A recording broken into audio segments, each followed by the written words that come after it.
She ran from the guards and saw a tall figure in the rain. Without thinking, she threw her arms around him, mistaking him for her brother. What she didn't know, the stranger she hugged so desperately was the Vampire King, and her touch gave his dead heart its first beat in centuries.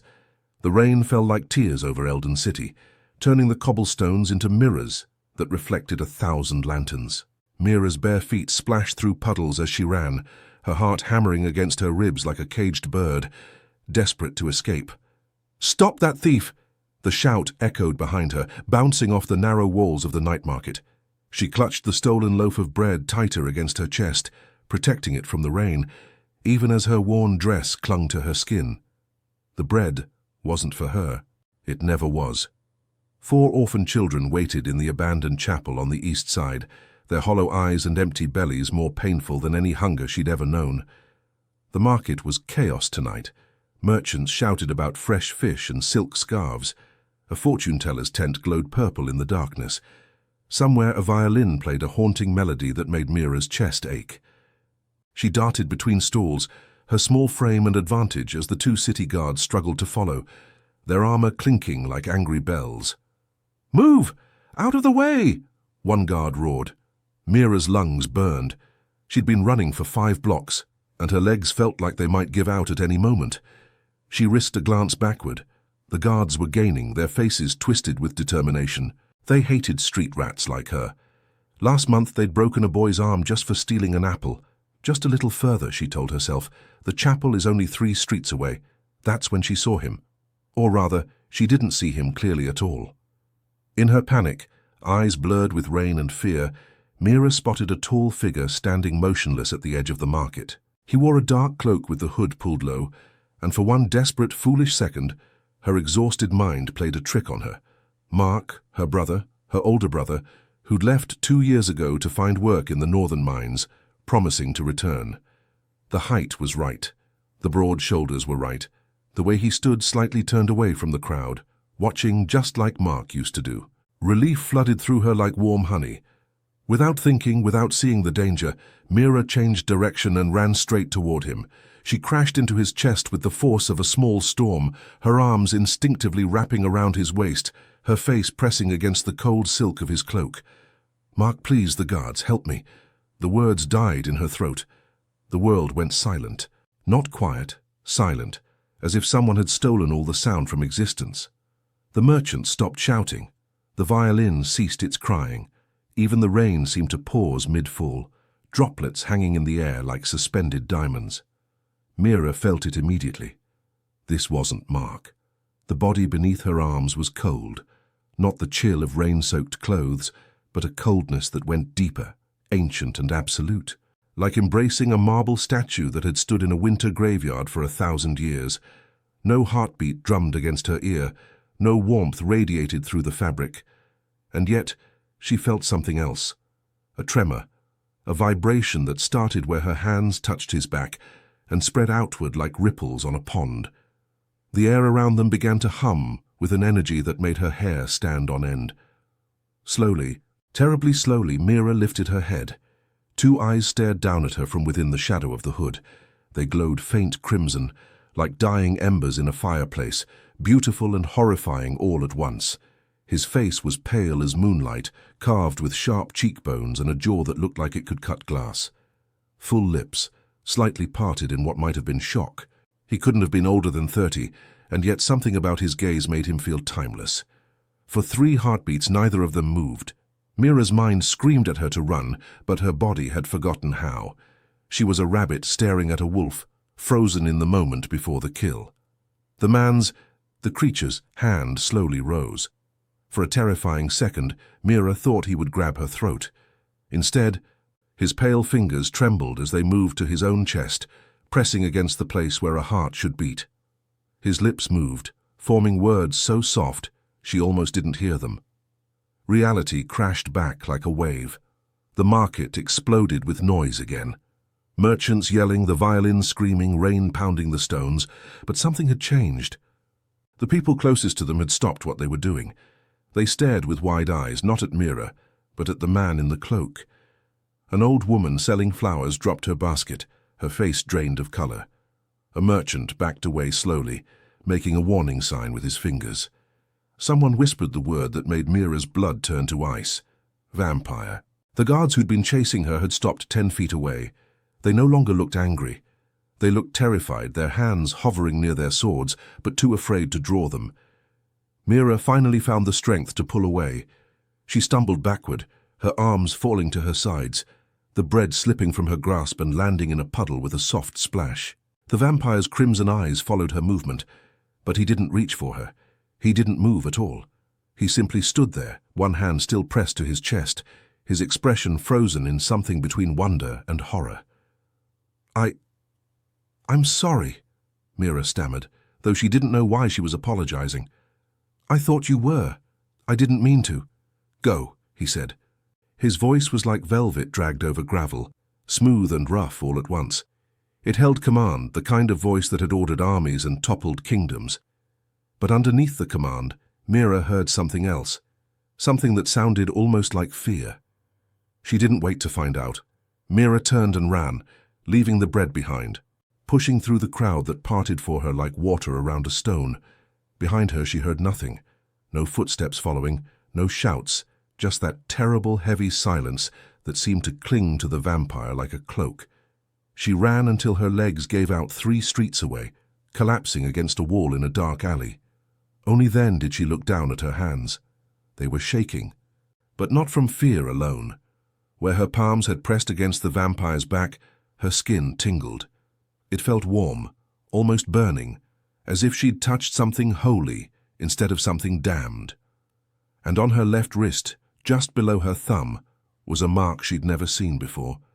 A faint silvery line barely visible that glowed softly in the darkness before fading away. What just happened? Back in the night market, Julian Valinaire, the vampire king who had walked the earth for over 500 years, stood motionless in the rain. The crowd had cleared a wide circle around him. No one dared approach. Even the bravest merchants knew his face from the old paintings, from the legends whispered in dark rooms. But Julian didn't care about them. His hand remained pressed to his chest, feeling something he hadn't felt in half a millennium. Thump, faint, distant, like hearing thunder from miles away. Thump, his heart, his dead, silent heart. It was beating. "My lord," a voice spoke from the shadows. A figure in black armor emerged, kneeling in the wet street, his shadow knight sworn to serve until death. "Are you harmed?" Julian finally lowered his hand. When he spoke, his voice held the weight of centuries. "Find her. My lord, the girl. Find out everything. Her name, where she lives, why her touch." He stopped, unable to finish the sentence, because he didn't understand it himself.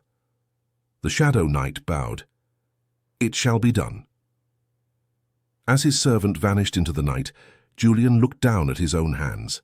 They were trembling. After 500 years of perfect control, of mastering every emotion until he felt nothing at all, a simple hug from a terrified human girl had shattered his composure.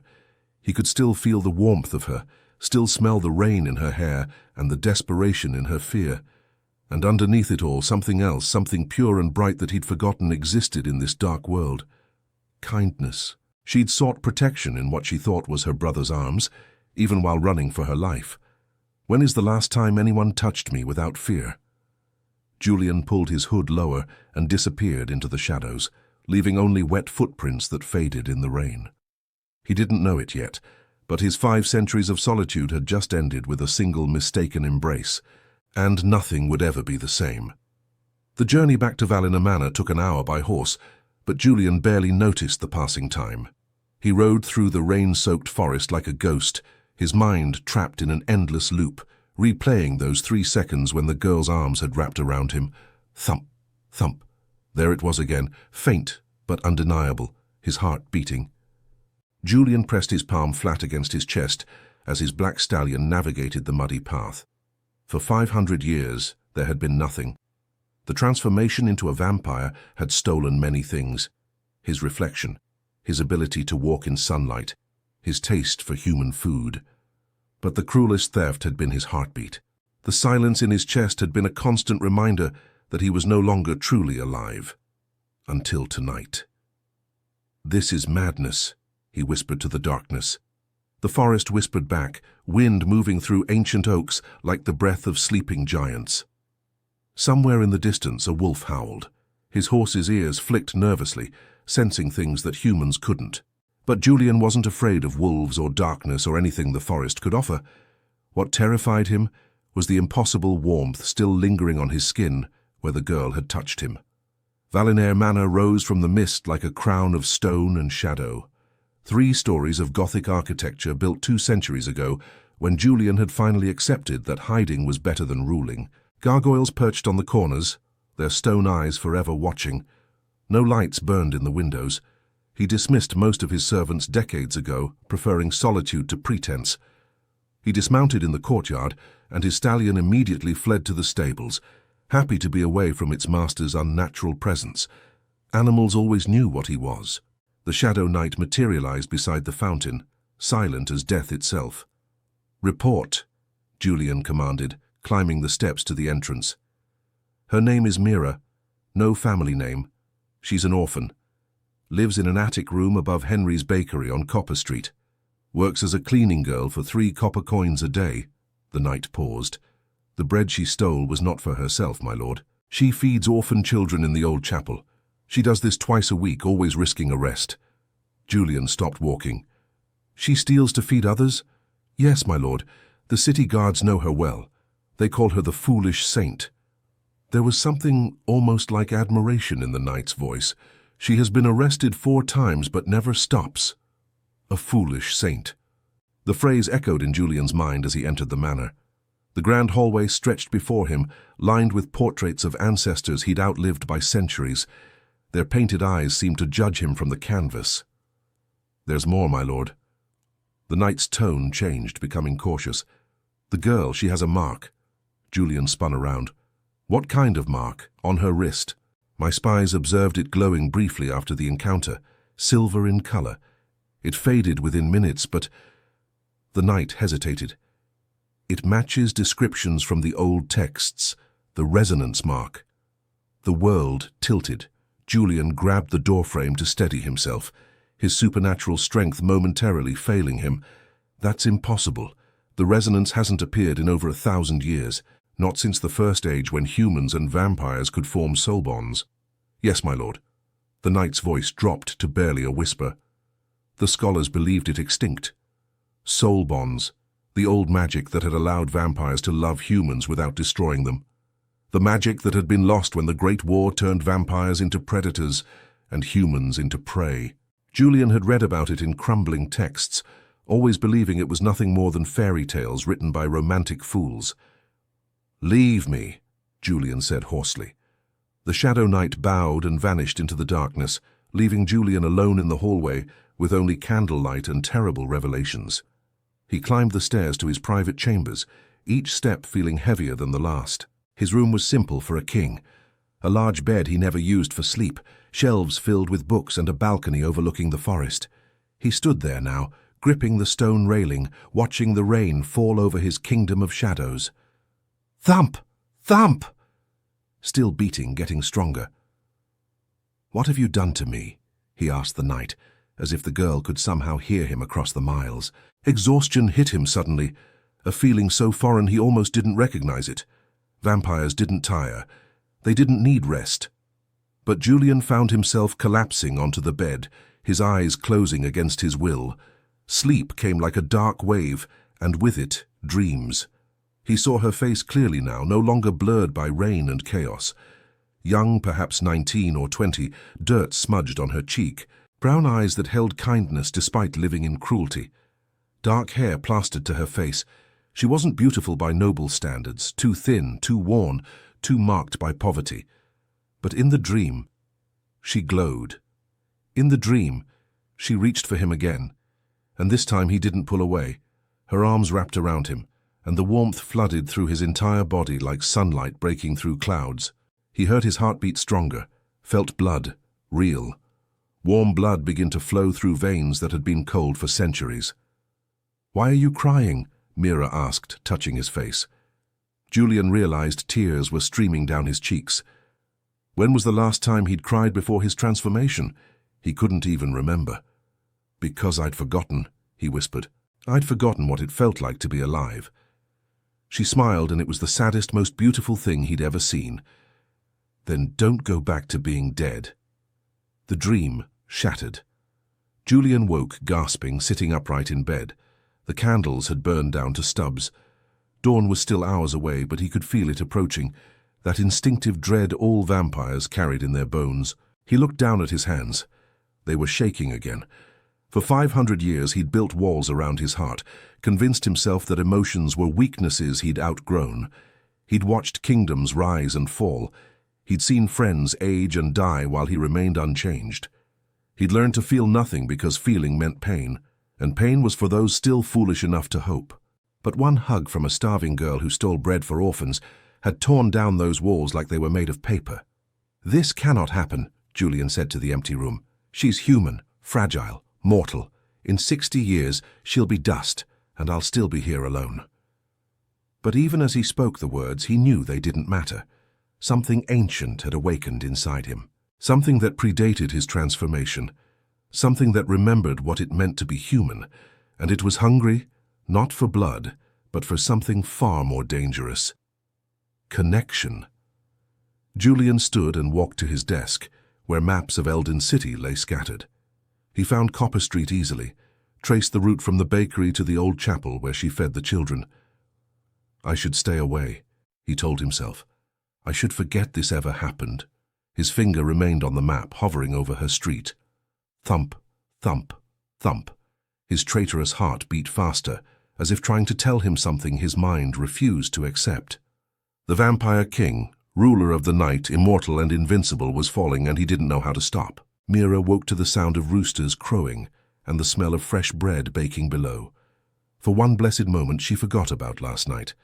Then she moved her arm, and pain shot through her left wrist like a lightning bolt. She sat up quickly, cradling her hand. The attic room was barely large enough for her straw mattress and a wooden crate that served as both table and chair. Morning light streamed through a crack in a roof, one she tried to patch with old cloth. But the rain always found a way through. Her dress from last night hung on a nail, still damp and muddy. Mira examined her wrist in the pale light. The mark was still there. It looked like a scar, but wrong somehow. Instead of the angry red of a fresh wound or the pale white of an old one, it shimmered silver, like someone had drawn a delicate line with liquid moonlight.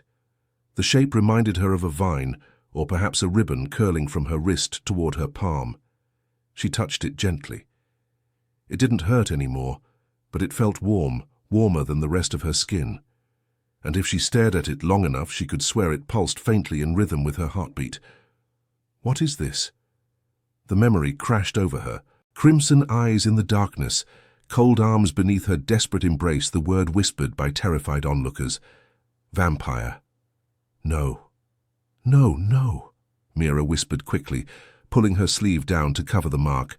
It was just a nightmare. It had to be. But she knew it wasn't. The mark on her wrist proved that something impossible had happened in that market. 3 sharp knocks on the trap door made her jump. "Mira, you awake?" The voice belonged to the baker's daughter, Claire, and the closest thing Mira had to a friend. "Father wants the shop floor scrubbed before the morning rush." "Coming," Mira called back, shoving her feet into her worn shoes. The left one had a hole that let in water, but she'd learned to step carefully. She climbed down the ladder into the warm bakery. The ovens blazed, and Henry the baker was already pulling out trays of golden rolls that made Mira's stomach growl. She'd given her dinner to the orphans yesterday, and breakfast would be whatever scraps Henry allowed her to take. Claire grabbed her arm the moment she reached the bottom. "Did you hear?" Her eyes were wide with excitement and fear. "The whole city is talking about it." "Talking what?" Mira asked, though dread was already pooling in her stomach. "A vampire in the night market last night during the rain." Claire pulled her toward the corner away from her father. "Old Martha saw him with her own eyes. Said he was tall as a demon with eyes like blood and a face like a dead prince. She said he just stood there while everyone ran away." Mira's mouth went dry. That's just a rumor. People see shadows and imagine monsters." "No, this was real, and here's the strangest part." Claire leaned closer, whispering now. "They say some girl ran straight into his arms, just hugged him. Can you imagine? Either she was the bravest person alive or the most foolish. The most foolish, Mira thought miserably. Definitely the most foolish. What happened to the girl? She forced herself to ask. Claire shrugged. Nobody knows. She ran away. But Mira, her friend's expression turned serious. The city guards are looking for anyone who was near that vampire. They think he came to the market for a reason. If they find the girl who touched him... She drew a finger across her throat. Mira felt sick. Why would they hurt her? She didn't do anything wrong. Because vampires are dangerous. Everyone knows that. If he touched her, she might be cursed. Or worse, she might become one of them. Claire squeezed her hand. Promise me you'll be careful, Mira. Don't go out after dark anymore, please. She couldn't stop. Not when 4 children depended on her. The morning passed in a blur of scrubbing floors, washing dishes, and trying not to think about crimson eyes and impossible heartbeats. Henry paid her the 3 copper coins at midday, which Mira immediately used to buy a small piece of cheese and some slightly stale rolls from the discount pile. Not for herself. Never for herself. At sunset, when the bakery closed and Claire went home to her warm family, Mira wrapped the food in cloth and slipped out the back door. Her wrist tingled beneath her sleeve, but she ignored it. The old chapel stood at the edge of the city, abandoned after a fire 20 years ago. The roof had collapsed on one side, but the altar room remained intact. That's where she found them, 4 pairs of eyes lighting up the moment she appeared. Miss Mira, the youngest, a boy named Finn, who couldn't be older than 6, rushed forward. His ribs showed through his thin shirt. Did you bring food? Always, she said, smiling despite her exhaustion. They ate like starving wolves, which they were. Mira watched them, her heart breaking and healing at the same time. This was why she risked arrest, why she went hungry. These children had no one else. Tell us a story, asked Lily, a girl with tangled red hair and a missing front tooth.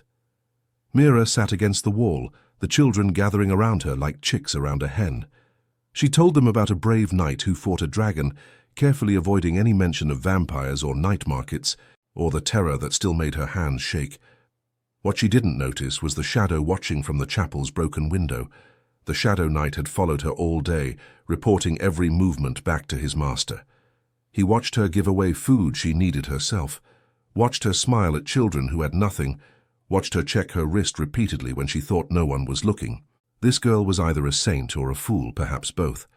As darkness fell completely, Mira walked the children to various hiding spots around the city, places she'd found where they could sleep safely. Only when the last child was settled did she allow herself to feel the exhaustion. The walk back to the bakery took her through empty streets.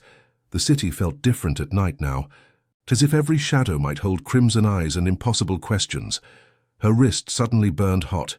Mira stopped in the middle of the street, pulling up her sleeve. The silver mark was glowing brightly now, pulsing like a heartbeat, pointing in a specific direction, north toward the forest outside the city, toward Valina Manor, though she didn't know that. "What are you trying to tell me?" she whispered to the mark. It pulsed again, stronger as if answering. "Find him." Mira quickly covered it again, fear and something else. Something that felt dangerously like curiosity warring in her chest. She ran the rest of the way home, climbed to her attic and buried herself in her thin blanket. But sleep wouldn't come. Every time she closed her eyes, she saw him. The vampire king who'd looked at her like she was either his salvation or his doom. Outside her window, perched on the roof across the street, the Shadow Knight continued his watch. And in Valina Manor, Julian stood on his balcony, staring south toward the city, his hand pressed against his chest where his heart wouldn't stop beating. The bond was forming, whether either of them wanted it or not. 3 days passed before Julian gathered the courage to enter Eldon City in daylight. He stood before the mirror in his chamber, one of the few that still reflected his image through ancient magic, adjusting the high collar of a merchant's coat. The clothing felt wrong, too simple, too human. He had worn royal silks and armor for so long that cotton and wool seemed like costumes. "You look ridiculous," he told his reflection. But the disguise was necessary. His true face was too well known among the older citizens, preserved in paintings and wanted posters from decades past. So he'd used glamour magic, dulling the sharpness of his features, warming the pallor of his skin, and most importantly, masking the crimson glow of his eyes behind ordinary brown. "This is madness," he muttered, fastening a plain cloak. "You're a king, not a lovesick boy." Yet here he was, preparing to visit a bakery like a common fool. The Shadow Knight appeared in the doorway. "My lord, I must advise against this. If the vampire nobles discover you're obsessing over a human—" "They won't discover anything," Julian interrupted coldly. "And I'm not obsessing, I'm investigating." "Investigating what, my lord?" "The resonance mark. It's a threat to our kind, if it truly exists." The lie tasted bitter on his tongue. "I need to understand what happened." The knight bowed, unconvinced but obedient. "As you wish." The journey to Copper Street took careful planning. Julian couldn't travel by horse. Too memorable. He walked like a normal man, keeping his supernatural speed in check, fighting the instinct to avoid sunlight. Even though the glamour magic protected him, the sun felt strange on his skin, warm but wrong, like wearing clothes that didn't quite fit. Henry's Bakery sat wedged between a cobbler shop and a tavern that smelled of stale beer.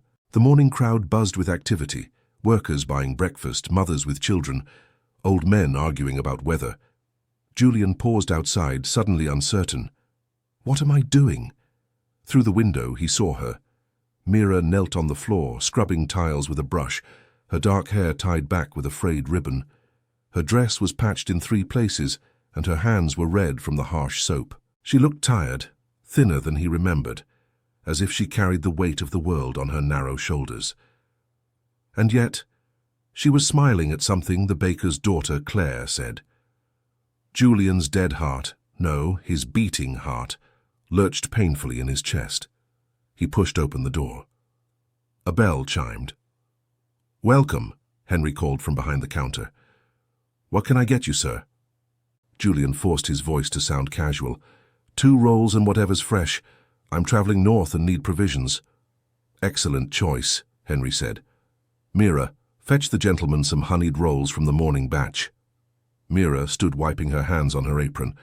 She moved toward the display case, and for one terrible, wonderful moment she looked directly at him. Their eyes met. Julian felt the air leave his lungs. Even behind the glamour, even with magic hiding his true nature, something passed between them. A recognition that went deeper than sight, deeper than logic. Her brown eyes widened slightly, and she touched her left wrist unconsciously, the gesture so quick anyone else would have missed it. But Julian didn't miss it.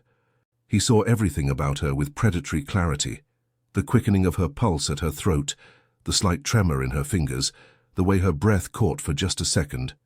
She feels it too, he realized with shock. The bond. "Miss Mira," Henry's voice broke the spell. "The rolls." "Yes, sorry." Mira blinked, tearing her gaze away. Her cheeks flushed pink as she quickly wrapped 2 rolls in paper. "Here you are, sir." She held them out, careful not to let their fingers touch. Julian took the package, disappointed and relieved in equal measure. "Thank you." He should leave. He'd seen her, confirmed she was alive and well. Mission accomplished. But his feet wouldn't move, and words spilled out before he could stop them. "So you work here every day?" "Yes, sir, 6 days a week." She tucked a strand of hair behind her ear nervously. "Do you need anything else?" "Yes. I need to know why touching you made me feel alive for the first time in 500 years. No, that's all." A commotion outside interrupted him. Through the window, Julian saw a city guard shoving a small child. A boy no older than 8, dressed in rags. "I told you no begging on the street," the guard snarled. "Next time I'll have you whipped." Mira was out the door before Julian could blink. "Wait, please!" She rushed to the guard, positioning herself between him and the child. He wasn't bothering anyone. "Look, I have a copper coin. Take it, buy yourself a drink and let the boy go." She held out one of her 3 precious coins, the money she'd earned from hours of backbreaking work. The guard sneered. "Keep your charity, bakery rat. This beggar needs to learn. I'll take the boy." Julian's voice cut through the morning air like a blade. Everyone turned to stare at him. He hadn't meant to intervene, but watching Mira offer her last coins while this brute threatened a child had ignited something volcanic in his chest. The guard's expression shifted to uncertainty. Something in Julian's tone, even disguised, carried an authority that couldn't be hidden. "Sir," I said, "I'll take him. I need someone to carry my purchases." Julian placed a silver coin in the guard's palm. "Far more than necessary. We're done here." The guard looked at the coin, then at Julian's face, and something ancient in his brain whispered, "Danger." He backed away quickly. "Right, fine, keep better control of your servant." When the guard disappeared around the corner, Mira turned to Julian with surprise and gratitude shining in her eyes. "Thank you. That was—" "You didn't have to do that." "Neither did you," Julian observed quietly. "Why offer your only coin for a stranger's child?" Mira blinked as if the question confused her. "Because he needed help, isn't that reason enough?" The simplicity of her answer struck Julian like a physical blow. For 500 years he'd watched humanity from the shadows, seeing only their violence, their greed, their capacity for cruelty. He justified his own indifference by believing humans weren't worth caring about. But this girl, who had nothing, gave everything without hesitation. Shame flooded through him, hot and acidic and entirely unfamiliar. How many times had he walked past suffering and done nothing? How many centuries had he spent believing himself above such concerns? "You're shaking," Mira said suddenly, concern replacing the gratitude in her voice. "Are you unwell?" Julian looked down. His hands were indeed trembling. The glamour magic flickered slightly. For just an instant she might have seen a flash of crimson in his eyes. "I'm fine," he said roughly. "Just tired from travel." The boy tugged Mira's sleeve. "Miss, I should go. Thank you." "Wait."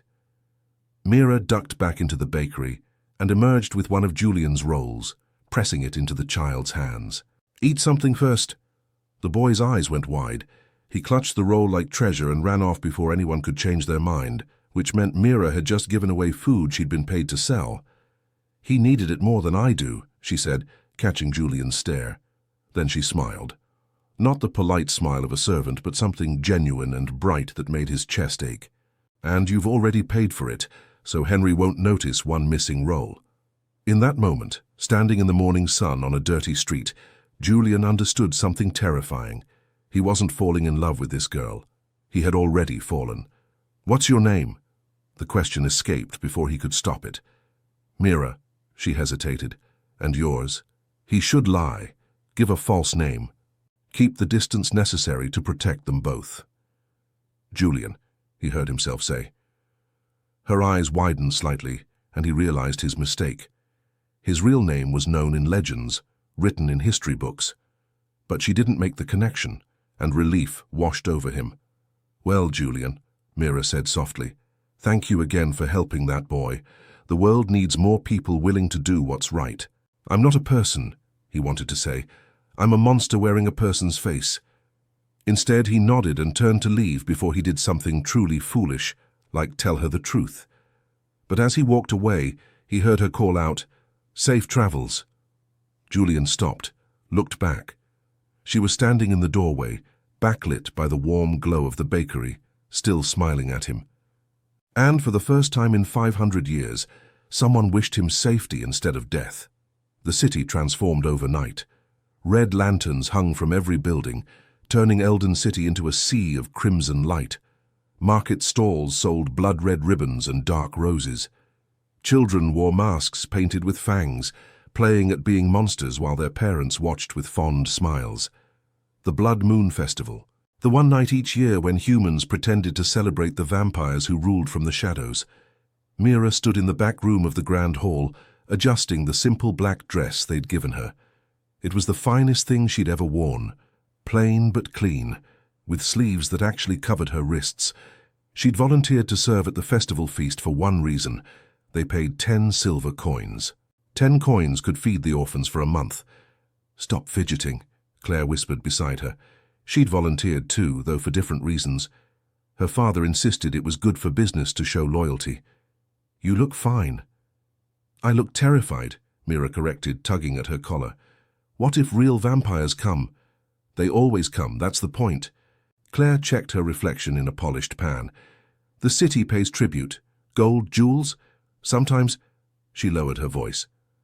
"Sometimes people volunteer who want immortality, or criminals no one will miss."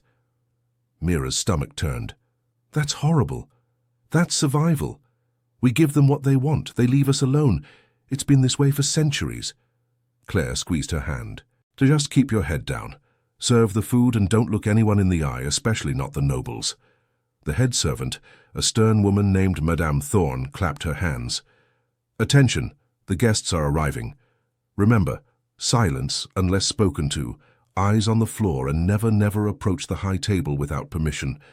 Tonight, we serve the eternal lords and ladies. One mistake could cost you your life." Mira's hand instinctively went to her left wrist, where the mark burned beneath her sleeve. It had been pulsing all day, growing stronger as sunset approached, as if warning her of something. The servants filed into the grand hall and Mira's breath caught. The room was magnificent, vaulted ceilings painted with stars, chandeliers dripping with crystals, and a massive table that stretched the length of the hall. But it was the guests that made her blood run cold. Vampires, dozens of them dressed in dark velvets and silks that must have cost more than entire houses. They moved with inhuman grace, their skin pale as milk, their eyes glowing in shades of red and gold.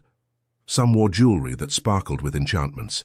Others had servants trailing behind them, humans marked with bite scars on their necks, their expressions blank and devoted.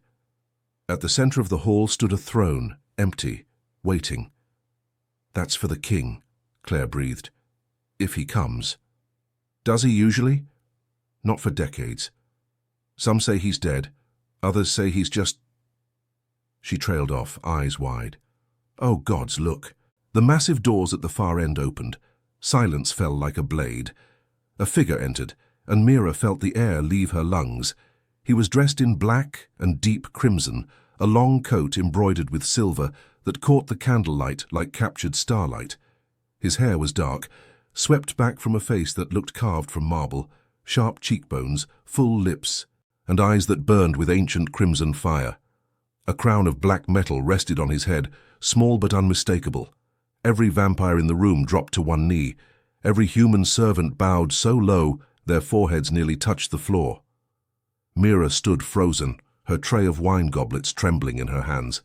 Because she recognized him, the merchant, Julian, the kind man who'd saved the beggar boy and looked at her like she was something precious instead of disposable.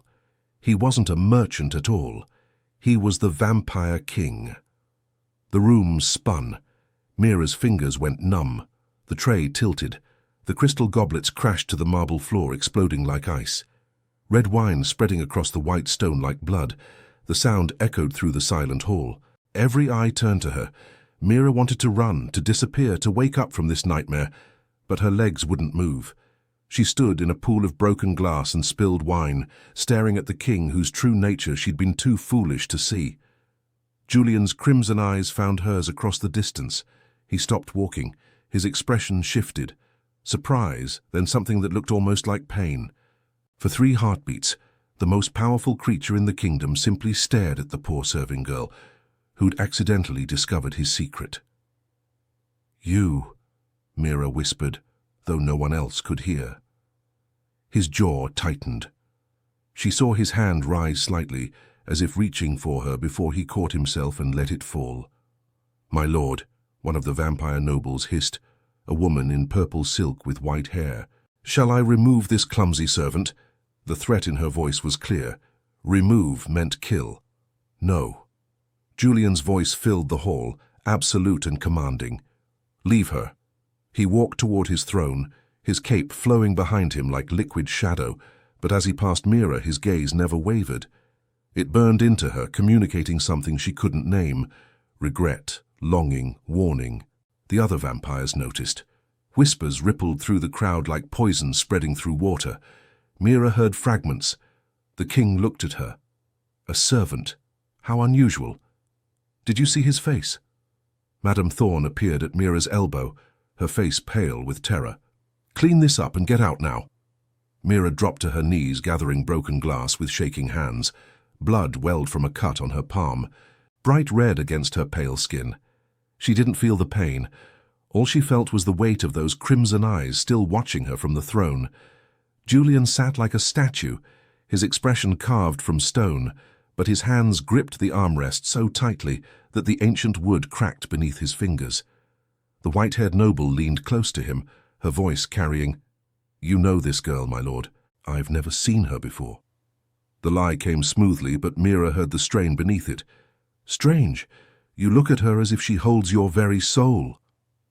The noble smiled, showing fangs. "How interesting. Donovan." Mira felt it like ice water down her spine. These creatures had noticed something, and their notice was more terrifying than their hunger. She finished gathering the glass, bowed without looking up, and fled to the servants' entrance. Behind her, the feast began. Blood served in golden chalices, human musicians playing songs that made her ears ring, vampires laughing at jokes about mortality. In the corridor, Mira pressed against the wall, her heart racing, her wrist burned like fire beneath her sleeve. She pulled it up and gasped. The silver mark was glowing brightly, pulsing in rhythm with her heartbeat. And for the first time she could see what it truly was, not just a line, but words written in a language she didn't know, ancient and beautiful and terrifying. A bond mark. A claim. "Oh no," she breathed. "What did I do?" Through the door, she heard the Vampire King's voice as he addressed his court, cold and distant, and nothing like the gentle merchant who'd saved a beggar child. But Mira knew the truth now. She'd hugged a monster in the night market. She'd smiled at a predator in a bakery. And worst of all, when their eyes met in that hall, she'd felt her treacherous heart skip a beat, not from fear but from something far more dangerous, recognition, as if her soul had been waiting 500 years to find his. Outside, the blood moon rose over Elden City, painting everything in shades of crimson and shadow. And in the grand hall, the Vampire King sat on his throne, surrounded by nobles and power and darkness, feeling more alone than he had in centuries. Because the one person who'd made him feel alive was now in terrible, terrible danger, and it was entirely his fault. Mira didn't return to the feast. She hid in the servants' quarters, trying to make sense of the impossible truth. The mark on her wrist pulsed like a second heartbeat, growing warmer with each passing minute. He's the Vampire King, the monster from legends. And I hugged him. The door burst open. 3 figures entered, vampires dressed in noble finery, moving with predatory grace. The white-haired woman from the hall led them, her smile sharp as broken glass. "There you are," she purred. "Mira, isn't it? The king's little distraction." Mira backed against the wall. "I don't know what you're talking about. I'm just a servant. Don't lie." Lady Seraphina moved faster than sight, suddenly inches from Mira's face. Her breath smelled like roses and decay. "We've been watching. Our spies reported the merchant in the bakery, the way he looked at you. And tonight in the hall our king couldn't take his eyes off you." She grabbed Mira's left wrist, yanking up the sleeve. "And this is the proof." The silver mark glowed in the darkness, undeniable. The other nobles gasped. One of them, a man with gold eyes, spoke. "A resonance mark. By the old gods, it's real." "Impossible," the third noble whispered. "Such bonds were lost, yet here it is." Lady Seraphina tightened her grip until Mira whimpered, "Our king has formed a soul bond with a human, a servant. This is more than a distraction. This is a weakness." They dragged Mira through the corridors, her protests ignored. Servants scattered at the sight of the nobles, too afraid to intervene. Claire watched from a doorway, tears streaming down her face, mouthing, "I'm sorry," but doing nothing. Mira couldn't blame her.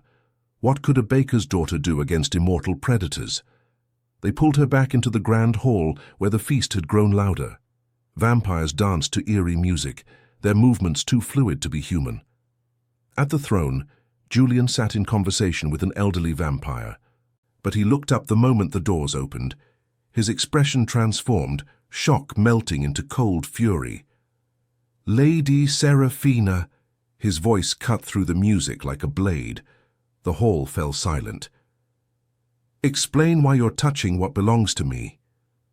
The word sent a shiver through Mira, not fear but something more complicated. What belongs to me? Lady Seraphina smiled victoriously, forcing Mira to her knees in the center of the hall. My lord, we have discovered something alarming. This servant girl has been caught stealing from the royal treasury. Mira's head snapped up. What? I've never even been near— Silence, thief! Seraphina produced a silver chalice from her cloak, ornate and ancient. This was found in her quarters, a priceless artifact from your personal collection. It was a lie, an obvious calculated lie. But Mira understood immediately this wasn't about theft. This was a test. Julian rose from his throne slowly, like a storm gathering strength. His crimson eyes blazed with barely contained rage. You planted that chalice. My lord, you wound me. Seraphina's voice dripped false innocence. We merely investigated reports and found evidence. The law is clear. Theft of royal property is punishable by death. She paused dramatically. Unless, of course, you wish to spare her, to show mercy to a common criminal because of this attachment. The trap closed with perfect precision.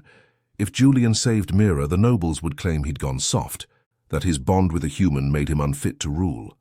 They'd rally others, perhaps attempt a coup, but if he condemned her, he'd lose the one thing that made him feel alive. Mira watched emotions war across his face: fury, anguish, desperation. For the first time since she'd learned his true identity, she saw not a monster, but a man trapped between duty and desire. The other nobles watched eagerly, sensing blood in the water. The girl is nothing, one noble called out. Prove your loyalty to our kind, my lord. Execute her and end this farce. Another agreed. Julian's hands clenched at his sides. You dare command your king? We dare remind him of his responsibilities, Seraphina said smoothly. You've hidden from the world for decades, my lord. Some wonder if you still have the strength to rule, to make the hard choices. She yanked Mira's head back, exposing her throat. So, choose your kingdom, or a human who will die in a blink regardless. Mira felt terror flood her veins, but beneath it, something else rose. Anger. These creatures played with lives like they were game pieces. They'd fabricated charges to manipulate their own king. And worst of all, they were probably right. She was just a human, fragile, temporary, insignificant, but she refused to beg. I won't plead for mercy. I don't need it, Mira said clearly, meeting Julian's eyes across the hall. I didn't steal anything, but even if I had, I wouldn't regret it. Not if it fed a hungry child. Not if it saved someone suffering. Brave words for a dead girl, Seraphina hissed. Mira ignored her, speaking only to Julian. You asked me why I offered my coin to save that boy.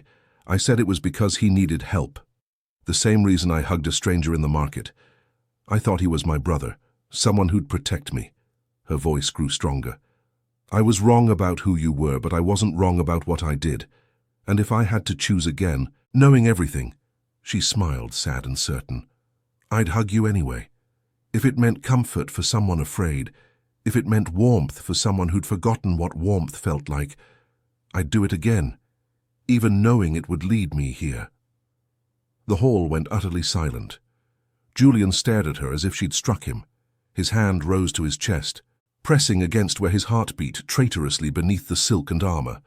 His lips parted, but no sound emerged. How touching, Seraphina sneered. The mouse lectures the lions about courage. My lord, your decision. But something had shifted in Julian's expression. The anguish faded, replaced by something colder and far more dangerous. When he spoke, his voice was silk over steel. You're right, Lady Seraphina.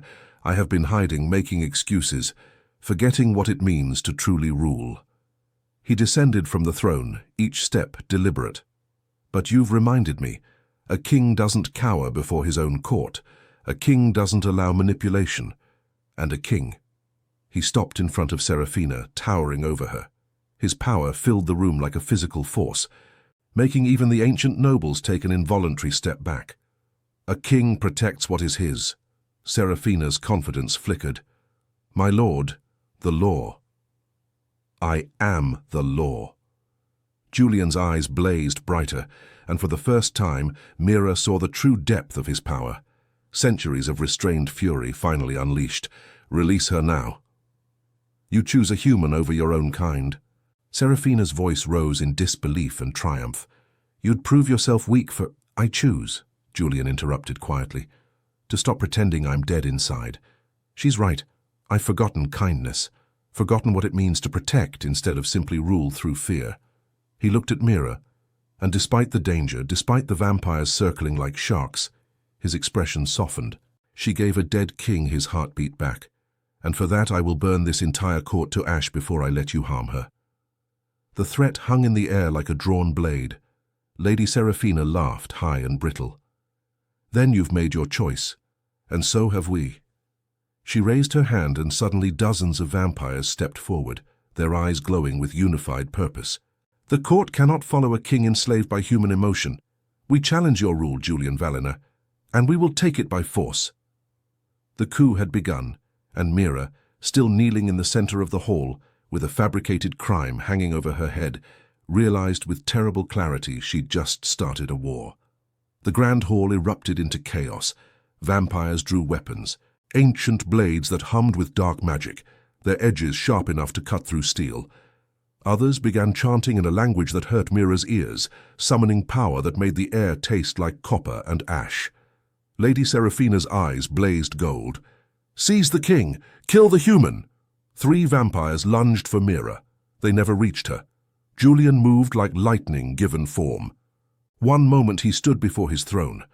The next he was in front of Mira, his hand raised.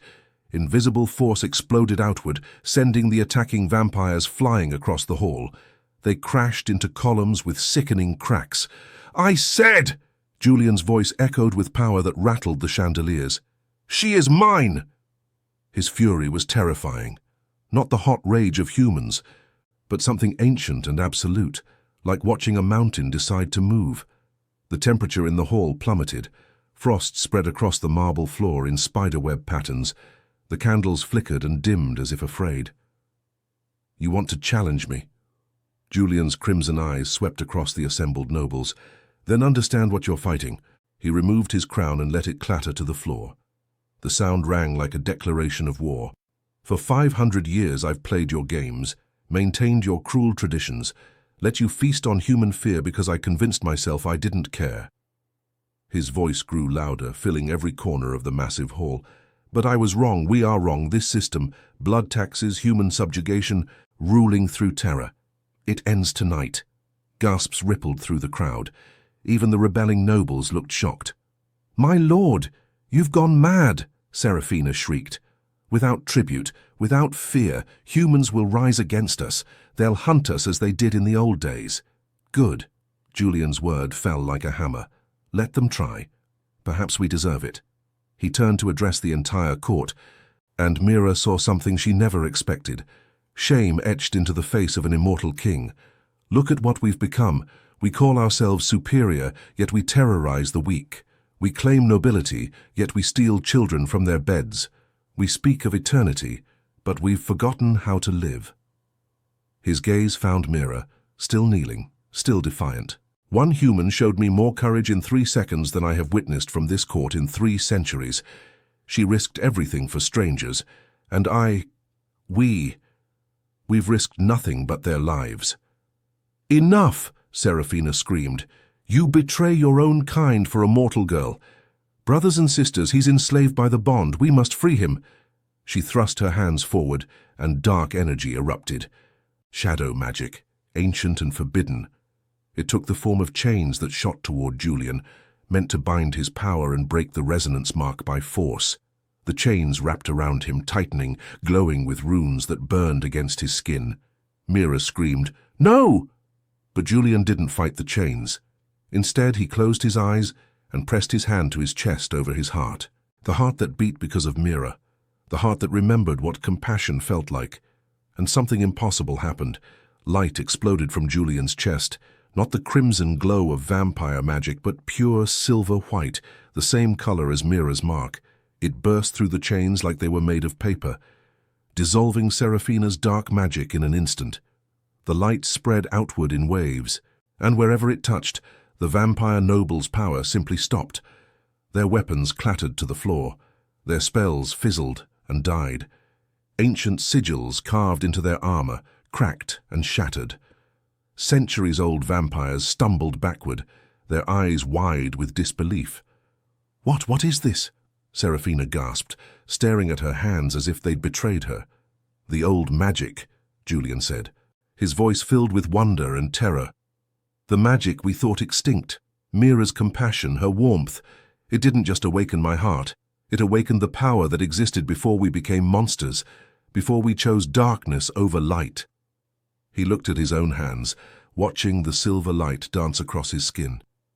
"We vampires are born from death and shadow, but the resonance mark connects us to life itself. And life," he clenched his fists and the light blazed brighter, "life is stronger than any darkness." A noble charged forward with a sword. Julian moved his hand in a simple gesture. The sword shattered.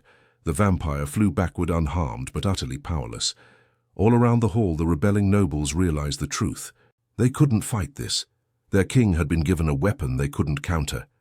The power of a bond they'd spent centuries trying to forget existed. But Serafina wasn't finished. Rage twisted her beautiful face into something monstrous. "If I cannot have the throne, then neither can you." She spoke a word in the old tongue, a death curse, the kind that required the caster's own life as payment. Black fire erupted from her body, spreading faster than wind, consuming tapestries and wooden beams.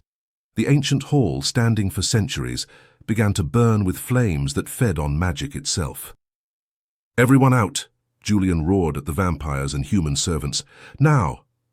The hall descended into pandemonium. Nobles fled for the exits, their coup forgotten in the face of survival. Servants screamed and ran. The ceiling groaned, ancient timbers beginning to collapse. Julian ran to Mira, pulling her to her feet. "Can you walk?" "I think so." A beam crashed down beside them, showering sparks.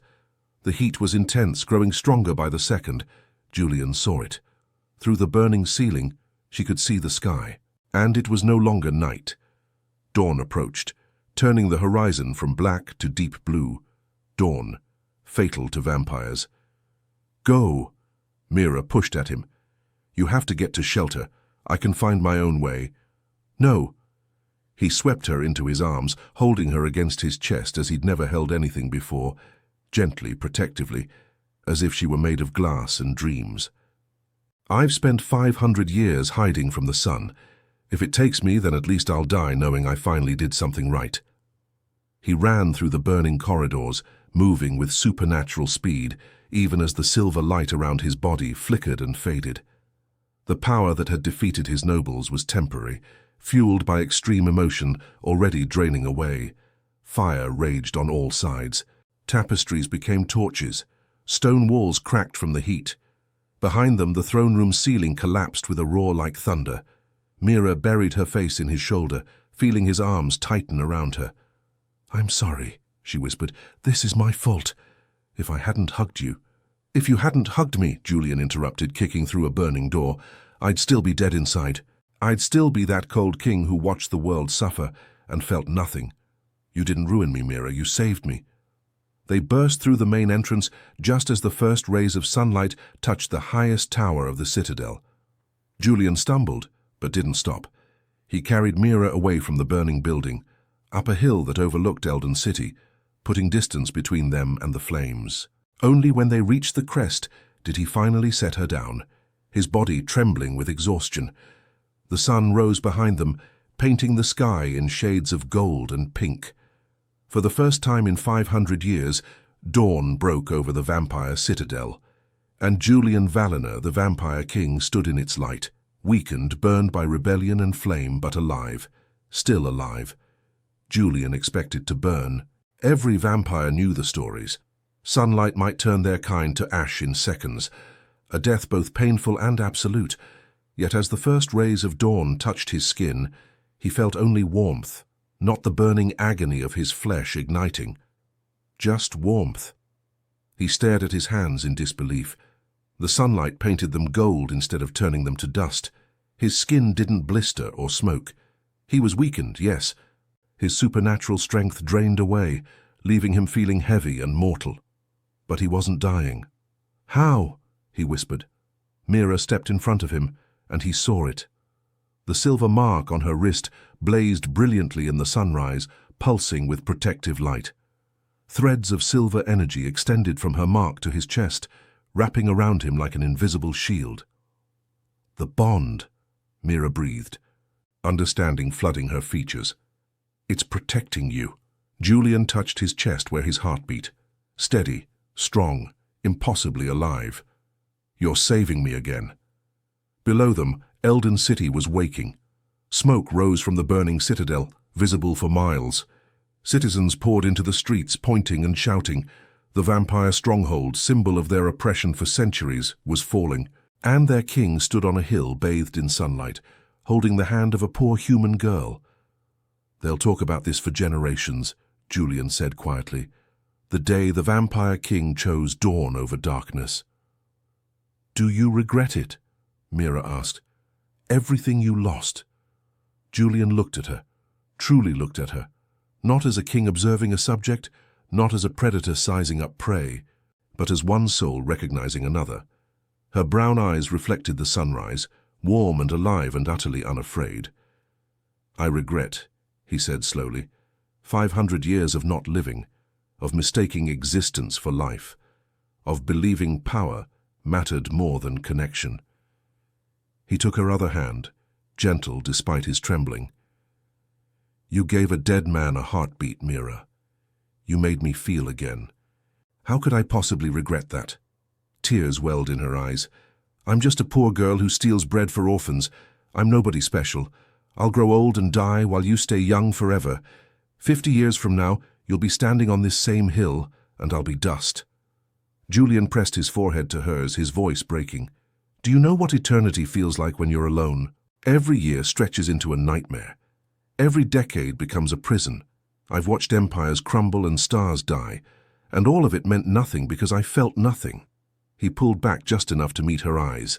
50 years with you, 50 years of warmth and laughter and arguments and life, would be worth more than 1,000 years of empty immortality." "You really mean that?" Mira whispered. Not a question, but a revelation. "I really mean that." She smiled. Then that same bright, genuine smile that had captivated him in the bakery. "Then don't waste it." The words hit him like a blessing. Don't waste it. For 500 years, he'd wasted every moment. But not anymore. Julian laughed. The sound surprised him. Rusty from centuries of disuse, but real. "I don't plan to." Behind them, footsteps approached. The Shadow Knight emerged from the smoke, bowing low. "My lord, the citadel has fallen. Most of the rebelling nobles fled. Lady Seraphina perished in the flames." He paused. "The court is scattered. Your rule is uncertain." "Good," Julian said, surprising everyone, including himself. "Let it be uncertain. Let it be challenged. Maybe that's exactly what we need. A kingdom that isn't built on absolute power, but on something more fragile and infinitely more valuable." "What's that, my lord?" Julian looked at Mira. "Choice, consent, compassion. The things I forgot we were capable of." The Shadow Knight's eyes widened behind his helmet. "You intend to change everything?" "I intend to try." Julian straightened, even weakened, standing with the bearing of a king. "Send word to the remaining vampire lords.